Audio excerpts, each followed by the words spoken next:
सगळ्याच बातम्या या तुम्हाला धक्का देणाऱ्या नसतात। राज्य सरकारने MBBS उत्तीर्ण विद्यार्थ्यांसाठी असाच एक निर्णय घेतलाय जो खरोखरच सर्वोत्तम मानावा लागेल, कारण याचा सर्वात जास्त फायदा होणार आहे ग्रामीण जनतेला आणि त्यातही आरोग्य सेवेपासून वंचित राहिलेल्या ग्रामीण जनतेला। काय आहे हा शासन निर्णय जाणून घेऊयात आजच्या लेट्स अप विषय सोपाच्या या व्हिडिओमधून।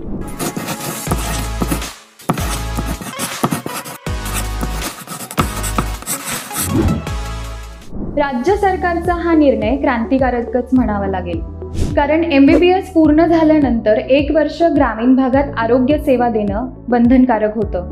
मात्र काही विद्यार्थी या बंधनातून सूट मिळवत 10 लाख रुपयांचा दंड भरत अशी सेवा देणे टाळत होते। आता या नवीन शासन निर्णयाद्वारे 1 वर्षांसाठी ग्रामीण भागात डॉक्टरांना अशी सेवा देणं बंधनकारक राहील, यातून कोणतीही सूट असणार नाही। त्यामुळे आता ग्रामीण रुग्णालयांमध्ये डॉक्टर पूर्णवेळ उपलब्ध राहतील आणि ग्रामीण रुग्णांसाठी ही एक संजीवनीच ठरेल। हा निर्णय घेण्यामागे राज्य सरकारची भूमिका काय होती? बऱ्याचदा ग्रामीण रुग्णालयांमध्ये पूर्णवेळ डॉक्टर उपलब्ध नसतात, तसेच कोविडच्या लाटेमध्ये देखील डॉक्टरांची कमतरता जाणवली होती। एक MBBSचा विद्यार्थी घडवताना राज्य सरकार त्याच्यावर कोट्यवधी रुपये खर्च करत असतं आणि हा खर्च कुठे ना कुठे जनतेच्याच पैशातून म्हणजे करांद्वारे गोळा केलेल्या रकमेतून होत असतो।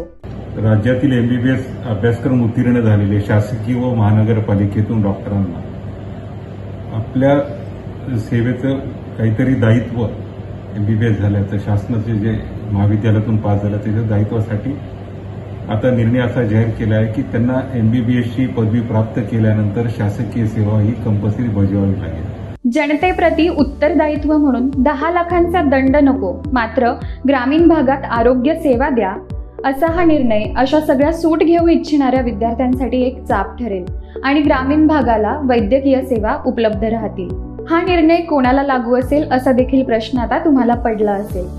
2022-23 या शैक्षणिक वर्षात जे विद्यार्थी शासकीय अनुदानित किंवा खाजगी विना अनुदानित महाविद्यालयांमध्ये MBBSला प्रवेश घेतील त्यांना हा निर्णय बंधनकारक राहील। याशिवाय जे विद्यार्थी सरकारी शिष्यवृत्ती योजनांचा लाभ घेत असतील त्यांना देखील आता 1 वर्ष ग्रामीण भागात सेवा देणे अनिवार्य असेल। मात्र यापूर्वी प्रवेश घेतलेल्या MBBSच्या विद्यार्थ्यांना प्रवेशाच्या वेळी लागू असलेले नियमच लागू राहतील, परंतु ग्रामीण भागात अशी वैद्यकीय सेवा देण्याचा कालावधी 1 वर्षांपेक्षा जास्त असावा अशी जनतेची अपेक्षा आहे।